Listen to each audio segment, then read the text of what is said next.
Spider-Man, Spider-Man, Spider-Man. It seems everywhere you go, someone on the internet is talking about Spider-Man. And with a good reason. Spider-Man's been one of the most popular characters ever since he came out in the 60s or something. I don't remember. So today we're going to be talking about every single Spider-Man movie and my thoughts on them. Now, my Spider-Man knowledge isn't limited to the movies. I've read a comic here or there. I've watched a couple cartoons here and there. I know my Spider-Man. I consider myself to be pretty knowledgeable, not to toot my own horn, but pretty knowledgeable about the webhead. So first we're going to talk about Spider-Man 1. I like it a lot.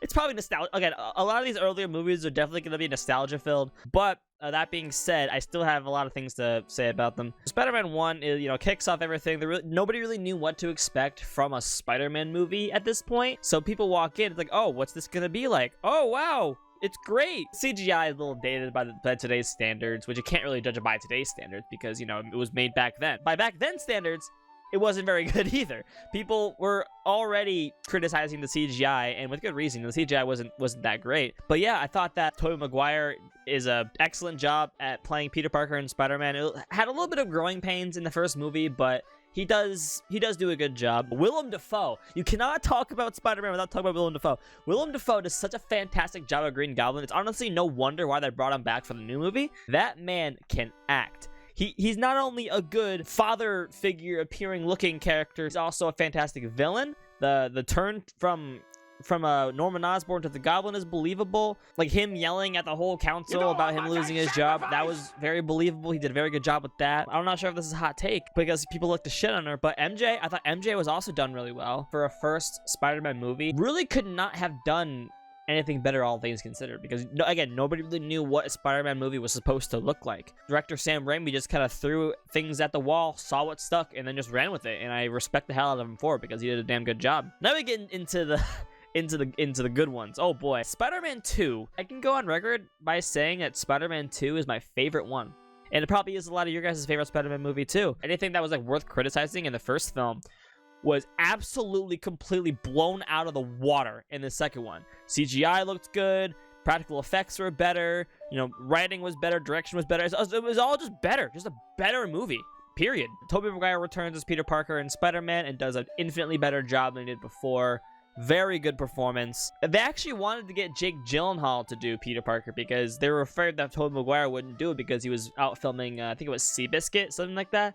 But they did, and he was good. And it was awesome. Alfred Molina as Doc Ock really was just the best they could possibly find. Like when I think of Dr. Octopus, I cannot think of anybody other than Alfred Molina, other than the guy that they got for PS4 game. Which even then, it's just like Alfred Molina just blows his performance out of the water too. Story was better. The story was fantastic. The story wasn't about like Spider-Man, rising up against bad guys and beating them up. I mean, it was to an extent. But like the story focused more on Peter Parker, the character, and how Spider-Man has really been affecting his life. And I don't think a lot of superhero stories really touched that. I mean, I'm sure they've done it in the comics multiple times, but this is the first time we've seen something like in movie form. Because, at this point, we had the Fantastic Four, we had Wolverine, we had Batman, we had all these different superhero stories on the big screen, but we haven't seen them deal with the whole thing of how does the superhero affect the secret identity, and that's where Spider-Man 2 shines, and that's really where Spider-Man 2 became the kind of gold standard for superhero movies, was through that, and I love it. I think everybody loved it. It was a smash hit. It was a critical success, and that's why a third one was almost immediately ordered. Oh boy. Spider-Man 3. Here's the thing about Spider-Man 3. People loved to hate on it when it came out. People now love to love on it now because it got so it's like the reverse psychology, man. It's when things get so much hate, then they become beloved, and then things get so much love that they become hated. It's like the same thing happened with Spider-Man 3. Spider-Man 3 is not bad. I think it's honestly still pretty underrated, all things considered. But there's definitely a lot of problems with that movie. None of it was the fault of director Sam Raimi. None of it was. It was really just the studio demanding things. Fucking Avi Arad, whatever the hell his name was. Studio demands that's what kills a movie, and I hate when studios do this. They demand the most outlandish bullshit on a director and on a movie to make it do well in the studio's eyes, and I just think that's so crushing to people like Sam Raimi who just want to make a good freaking movie. He wanted to make it a solo Sandman movie, and I really think that's what it should have been, but they had to shoehorn Venom in, which we have scenes like this.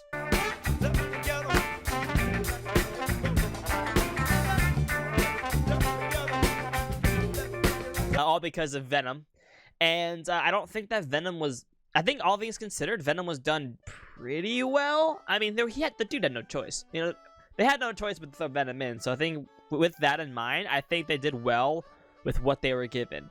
Now, that being said, you know, the writing was messy. They juggled 3 different villains throughout that entire movie. And that's what really brought it down, was that. And we'll get into The Amazing Spider-Man 2, because that kind of suffers from the same thing. At the same time, it's like, dude, like, so fucking Harry comes in, and then all of a sudden Harry's not there, because they need him for later. Sandman comes in, and then they kill him, and they bring him back later. And then Venom comes in. It's a whole mess. And while I like the symbiote, I'll say it, I think the symbiote is kind of underrated. Yeah, it was goofy, it was silly, it was stupid, but that's what happens when you give an absolute loser or absolute dork 0 inhibitions with the alien symbiote. And I think it's cool. I think the costume looks awesome. I think the symbiote costume looks cool. I think the CGI is the best they've done. Like, you know, the Sandman scene when he turns into Sandman, I still can't tell when it turns from CGI to real. It's really hard to tell if it's even there. Story is kind of hard to follow at times. I don't know. It's a mess. Like it's a very enjoyable mess. I like to call it. It's like it's fun to watch. Like it's not a bad movie. You can still watch it and enjoy it, but you can definitely see that it's kind of a mess at times. You really can't fault people for disliking the movie. It bleh. It was bleh a lot of the time. TLDR, 6 out of 10. The Amazing Spider-Man. I'm gonna piss off a lot of people with this, but I like The Amazing Spider-Man. The first Amazing Spider-Man movie is up there as one of my favorites. It's good. You know, like, I don't know why people expect Spider-Man to be under such rigid restrictions when it comes to telling those kind of stories, when, like, people say, oh, he's too cool to be Peter Parker. Who cares? Okay, Andrew Garfield is probably one of my favorite portrayals of Spider-Man ever. Andrew Garfield does such a good job. Like, yeah, Peter Parker is supposed to be a dork. He's supposed to be, like, a loser. But, like, I like the punk side of it. Like, they take this normally dorky character, and they just give him a punk side, and I think that's cool. I think it worked out well. Like, you know, he's still smart, he's still a nerd, but he has a little edge to him, and I just think it's cool. I mean, maybe I'm the guy. I'm like easily pleased by that sort of thing, but like I like him when he has I like things when they have a little edge to them. You know, the costume was okay. It has grown on me. When it came out, I was like, ugh, eyes too small, too much realistic. But like now that I'm older, it's like, it's cool, you know, it's cool. The CGI in the lizard was kind of weird at times, but I thought it was cool. I thought the whole plot with the lizard was pretty cool.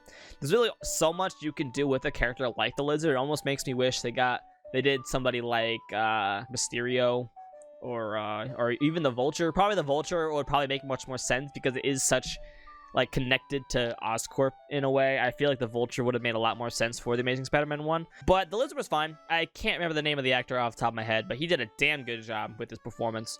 The bridge scene, I think, was one of the best Spider-Man scenes ever. Like, it really just shows what Spider-Man is supposed to be. You know, the kid's about to fucking die off the side of the bridge. He goes and saves him, and it's all cool. The relationship with Gwen Stacy is great.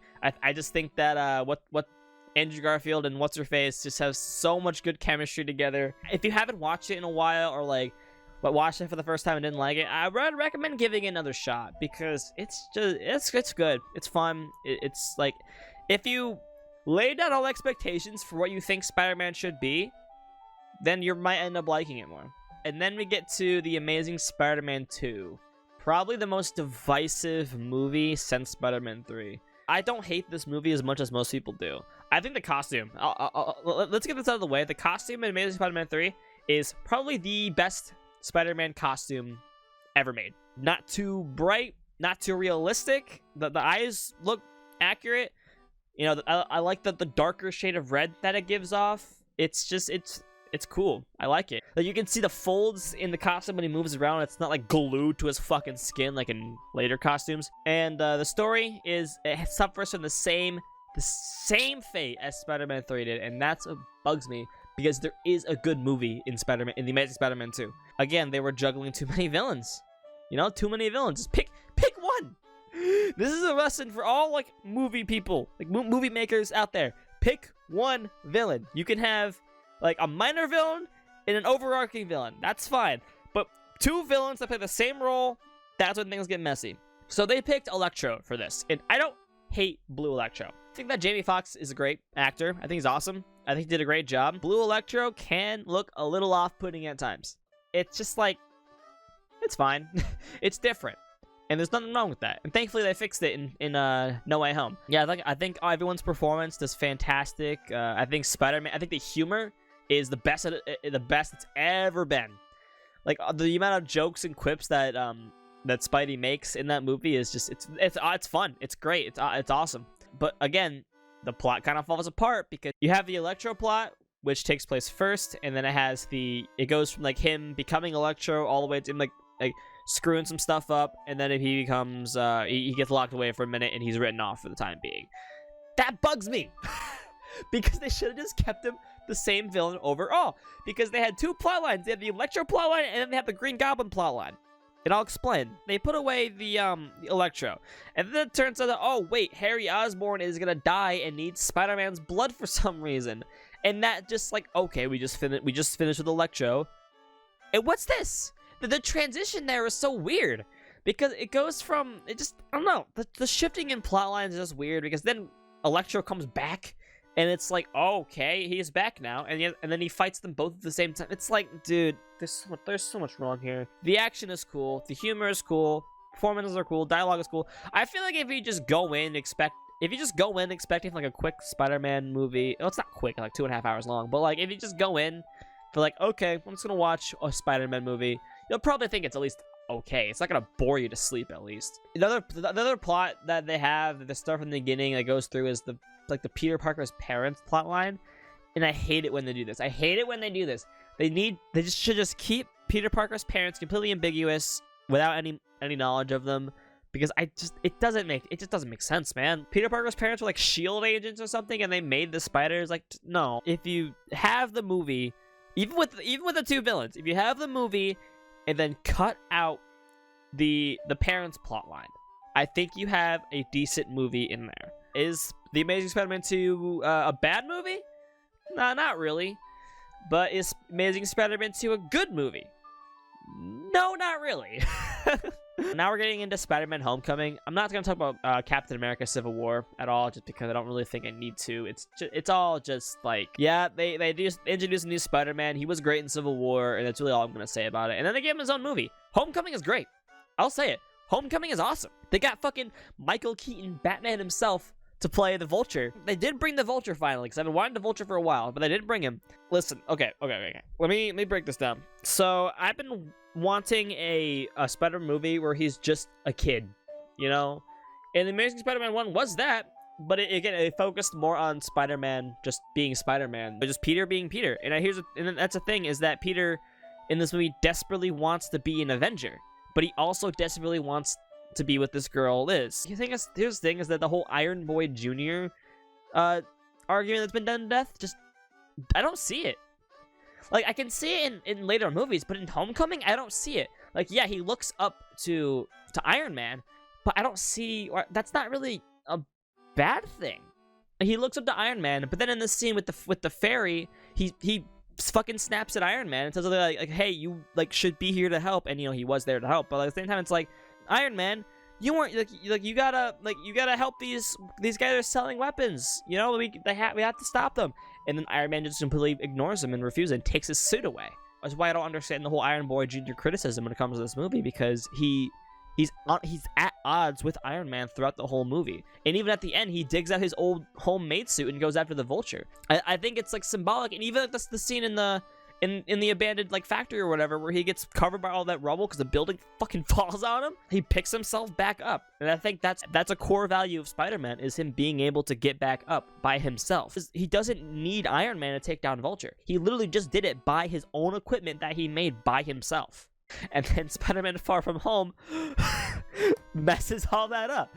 Now we get to Aaron getting angry. Far From Home is probably my least favorite Spider-Man movie, because everything that Far From Home did completely just negates everything that Homecoming did. And now Far From Home technically isn't a direct sequel to Homecoming. It takes place after Avengers Endgame. Now, in the Avengers movies, Spider-Man was there, and he was with Iron Man. at the end of Endgame, we all know Iron Man is dead, and now Spider-Man is mourning the loss of him, and that's fine. But here's the thing: I wish they wouldn't have played it off as a joke in the first 20 seconds of the fucking movie, because that just makes everything just feel so disingenuous. It kind of just sets the tone for the movie. Like, if they were trying to do like a teen drama, they should have just done a teen drama. And I think that like taking him out of New York just doesn't feel right. I mean, Europe is cool most of the time. Go to like London, Prague, places like that. I think it's fine. I think it's cool. It's like, dude, like you gotta stop putting so much emphasis on Iron Man. Like, I understand that the movie is trying to get him to more, as he's mourning the loss of Iron Man. He's like trying to get like, oh, like, I don't want to be the next Iron Man. Then fucking don't be the next Iron Man, dude. And I understand he's a kid and he doesn't really know what's going on, and he has so much expectations on him, and I get it. But it's like, they could have just done it so much better. I will say, one good thing, Mysterio. Jake Gyllenhaal as Mysterio is one of the best portrayals of a villain in the MCU, period. And that's the one thing I can say about that movie that I really like, is Mysterio. Other than that, the story is just kind of boring. Well, it's kind of messed up to say this, but like, I like, Spider-Man struggles. Like, he's supposed to struggle. He's supposed to stumble and fall and get himself back up. The problem with that is that at the end of the movie, where he's supposed to be like, I don't need Iron Man, I can do this on my own, he uses Iron Man's technology to make a new suit. It just feels so tone deaf. In a story where he's supposed to be like mourning the loss of his mentor and learning to be more of himself, he uses his technology to make it's like, I don't know what they're trying to say. I could just be saying BS, and you guys may disagree with me entirely, and that's totally okay. I mean, if you want to yell at me in the comment section, go right ahead. It's not a bad movie. I think it's well done. It's not good. I don't like it.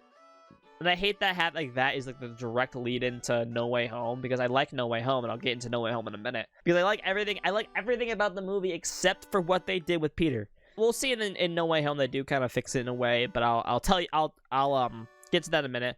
Before that, let's talk about Spider-Verse. Let's talk about Spider-Man Into the Spider-Verse. Now, this is how you do a Spider-Man movie. And this is how you do a Spider-Man movie with multiple Spider people. So this doesn't actually star Peter Parker. This stars Miles Morales. A different version of Peter Parker is in the movie, but the focus is mostly on Miles Morales. And I feel like this movie kind of does what Far From Home couldn't. Miles is looking up to his mentor in Peter Parker Spider-Man. He wants to be like him. Like, I just want to be, like you guys, like the other Spider people. I want to be, Gwen Stacy, fucking Penny Parker, Peter Porker, all the other ones, Spider-Man Noir. He's like, I want to be like them. But then he learns he's not them, and he's supposed to be his own Spider-Man. And that leap of faith is what makes him Spider-Man. It's even more potent in the final scene where he goes, anybody can wear the mask. Like, yeah, anyone can wear the mask.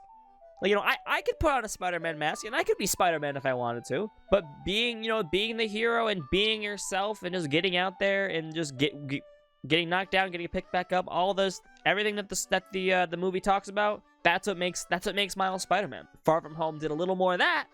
It would have been a lot better. A lot better. So, what else can I say about Spider-Verse? Animation is beautiful. No contest. Like, animation's one of the best animated movies, visually speaking, of all time. The fight scenes are well choreographed. I liked the references of the villains. Like, have Olivia Octavius instead of Otto Octavius. That's cool. Giant Green Goblin is cool. Oh, Wilson Fisk, the Kingpin.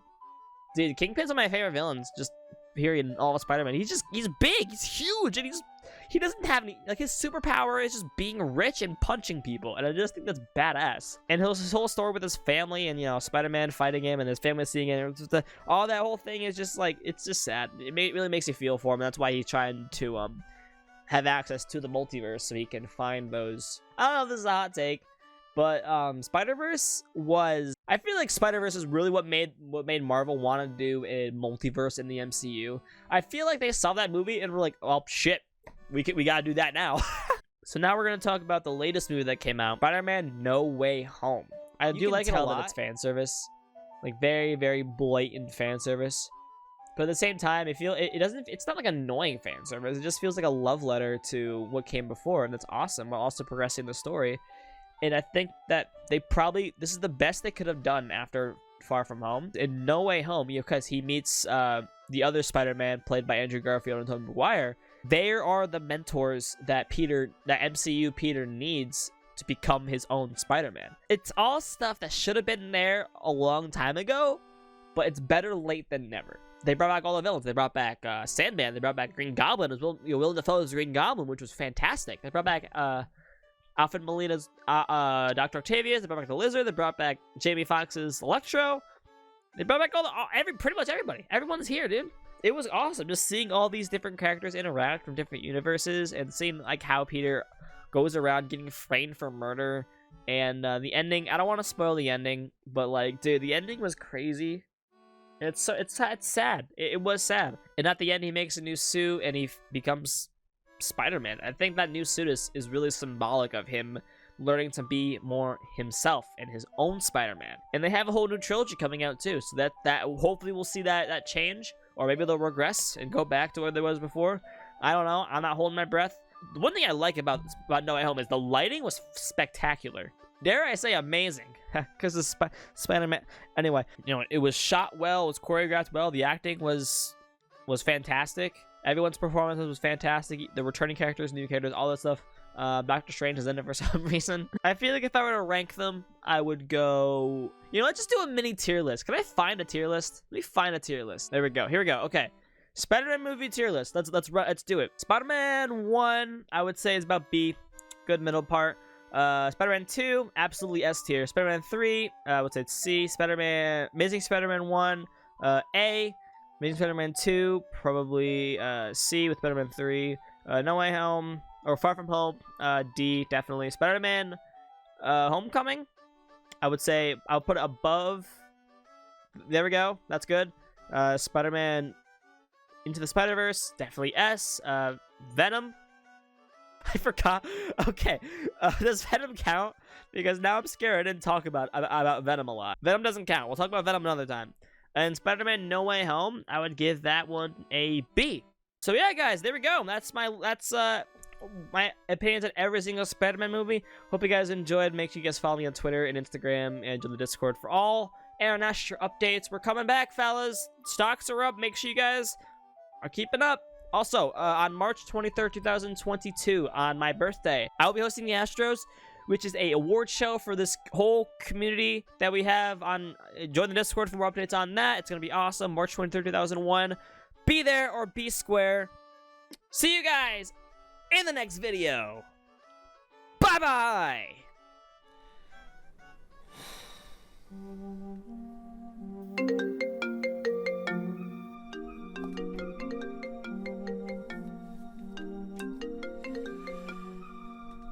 Hey man, what's up? I just wanted to know when we were getting started on the project that you talked about. Oh, that. Oh, yeah. Maybe we should cancel that. It probably won't do well anyway. Man, you always do this. Do what? You think of a good idea, you get everyone on board, and then bail on it. How long until you actually finish one of these ideas? I gotta think realistically, man. We don't have time or resources to do anything like this. Bro, who cares about resources? You're resourceful. I'm sure we can figure something out. Hey, look, just don't worry about it. I got a lot on my plate right now. I just want to make simple stuff, alright? Alright. Hey, you know I got you if you need anything, right? I know, man. Listen, I gotta go, but we'll do something soon, alright? Alright, hey, good luck. I'll see you soon. See you soon.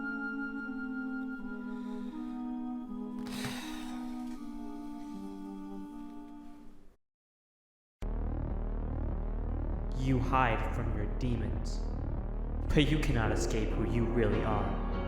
The power of creation still resides within you.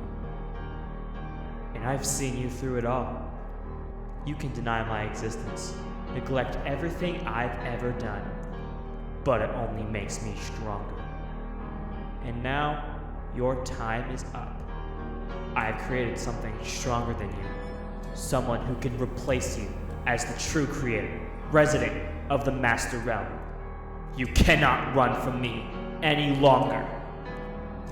I am the devil, and I will find you very soon.